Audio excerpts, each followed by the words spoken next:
I'd like to welcome everybody to the new Pazzo Taverna. Thank you. That's very generous. Although he resides in Toronto with his lovely wife Heidi and their two beautiful children, he was born and raised right here in Stratford, Ontario. And it's a great pleasure to introduce Mr. Andrew Pyper.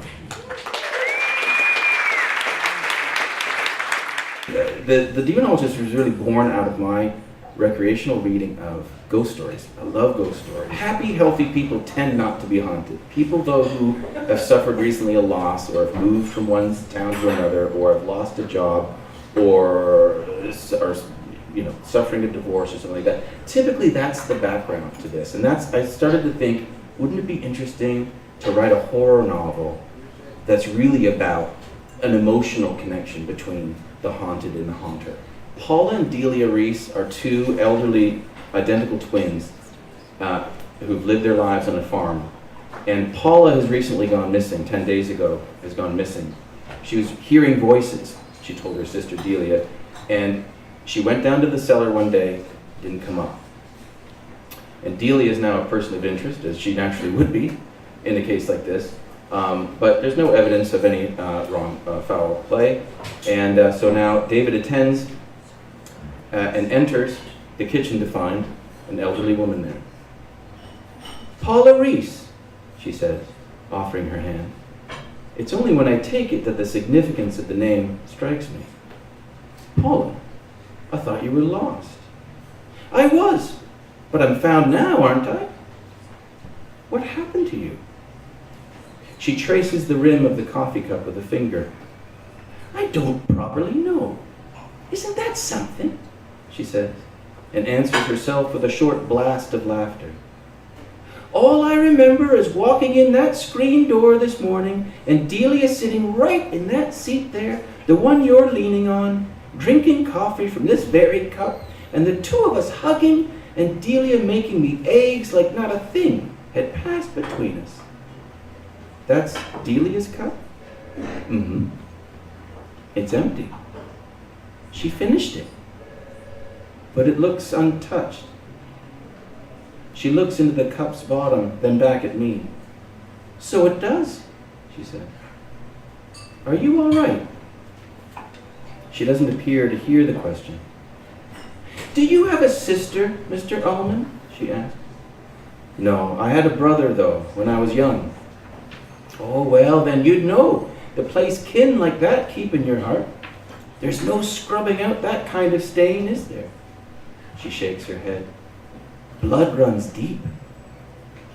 At the mention of blood, I notice for the first time the spots on the woman's most exterior sweater, a cardigan with the pockets hanging off, a fine spatter around her middle, along with crumbs of earth, field dirt, smudges here and there on her clothes and under her nails. "The voices you heard," I said, "the ones that called you down to the cellar, what did they say?"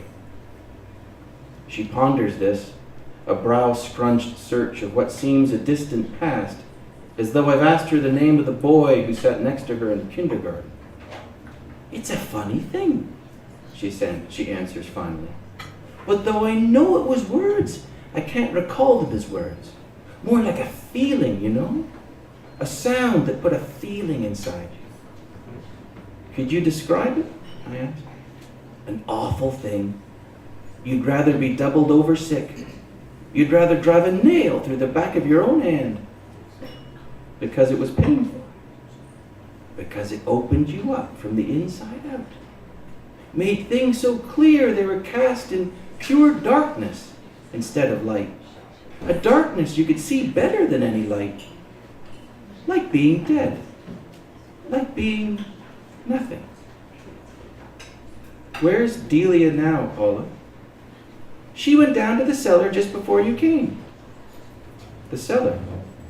"Said she had to straighten something out, now that I'd come home at all." "Do you mind if I go down and have a word with her?"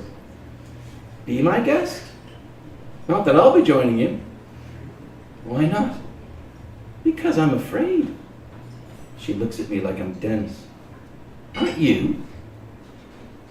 I don't answer that.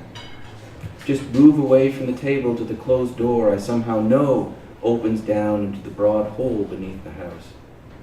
A light switch turns on a pair of bulbs below, though I can't see them yet from this height, only the two yellow aprons they cast upon the concrete floor. And then, halfway down the stairs, the one to the left goes out. Not the pop that comes from burnout, but the fizzle of being too loosely screwed into the socket. I could walk over through the dark and fix it with a single turn. Yet that's a less inviting prospect than keeping my eye on the remaining circle of warmth to the right. When my feet make it to the floor, I can take in some of the details the light offers.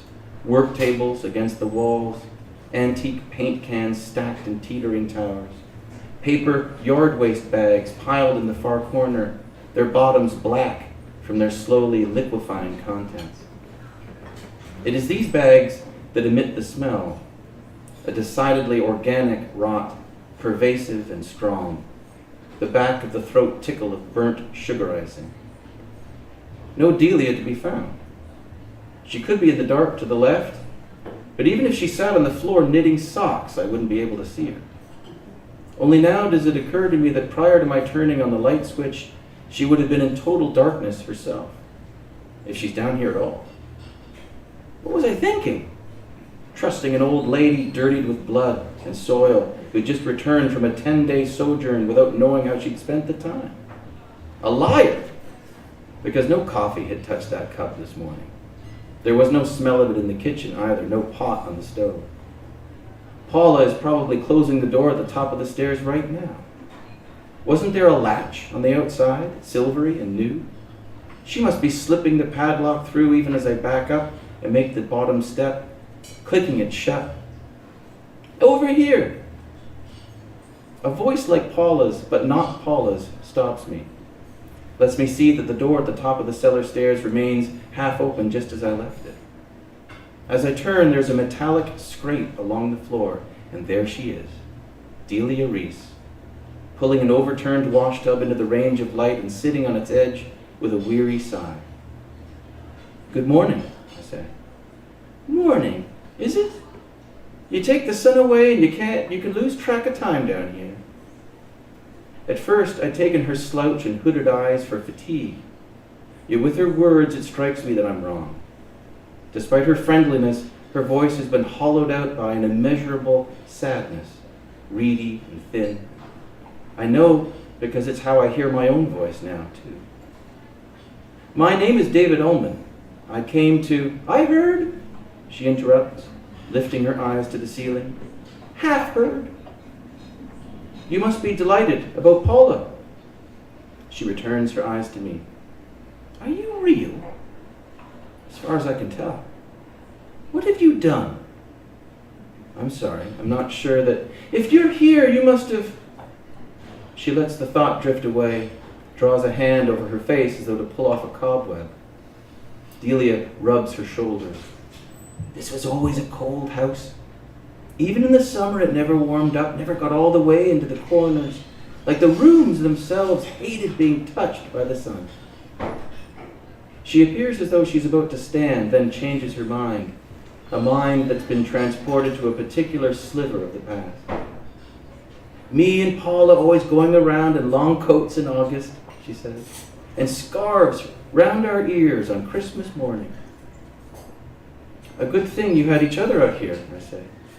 Maybe so. Or maybe there's such a thing as being too close to somebody. How's that? Twins. You can lose grasp of what's what in a cold house for 60 years, and just another you to talk to, another you to look at. I take a step closer. Yet at my approach, she lifts a finger to stop me. There's the curious feeling that she wants not only to finish her thought, but prevent me from coming too close. I prayed to heaven to take her away, she says. It's a shameful thing, but it's true. Since I was a girl, I've had days when I wished for my sister to get her arm caught in the thresher, or fall asleep at the wheel, or get a chunk of stew caught in her throat and not find the air to spit it out. I could see the ways it might happen. So simple. Terrible things to wish for. But all of it seeming perfectly natural. accidents. She's crying now, a messy sound that remains separate from her voice so that it's like she's performing an act of self-ventriloquism, sobbing and throwing her speaking voice at the same time. Why would you wish for an accident? So I could be alone for once. Just myself. She swallows, but she goes on without clearing her throat so that her voice is even quieter. I prayed, but heaven never did a thing. So then I started praying the other way. This time, something answered. We should go now, I said. Go? Why? Your sister came home, remember? I killed my sister. No, Delia, she's okay. The old woman shakes her head. I killed her. But I was just talking to her upstairs. Paula's not missing anymore. She's here. That thing? That's not Paula. Who is it? The one who answered my prayer. The old woman lifts her hand to point at a place over my shoulder in the darkness behind me. There is no choice in it, and I can't let there be a choice in it. I turn from her and move forward with my own shadow cast ahead of me as another layer of dark. I keep my hands raised so they might catch hold of the other bulb string hanging down from its switch. Just when it feels like I've gone too far, it tickles over my cheeks. My fingers follow it up to the bulb, screw it in tight. The heat tells me it's back on before the revelation of its light. The sisters sit side by side in the corner, their backs against the far wall at the edge of the light's reach, so that their faces are illuminated but only dimly so. It is enough to see that they are real, that the shotgun lying across Delia's lap, the gaping mouth where the barrel had been placed, is real. That Paula's remains, speckled from the dirt that clings to her, the root ends and pebbles from the ground she'd been dug up from, is real. Why did you bring her here? I asked Delia, who now sits rubbing a knuckle under her glistening, running nose. It asked me to. Tell me its name, I say. Doesn't have one. They'll think you did it. I did do it. It told you to. It told me I could. Now it's the other bulb's turn to flicker and extinguish. The Delia I have been speaking to returns to darkness. You know you'll kill too, don't you? She says. That's what it wants. For you to believe. The old woman is so close I can read the outline of her face inches from mine, even in the darkness. The stained ivory of her smile. Someone close, she whispers. I step backward and start up the stairs, slowly at first, making sure of my footing on the narrow steps, then running for the top, my breath a labored heave in my own ears, bounding through the kitchen, the single coffee cup still there, the chair empty, and out the door to my car. I peel out of the farmhouse's yard and gun it down the lane to the road, slapping at the wheel to make the turn and knocking against the Reese mailbox post with my bumper as I go. The mailbox pops its door open, so that when I glance back at it a couple 100 yards on, it looks like a stooped figure lurching after me, its mouth wide in a scream. Thanks.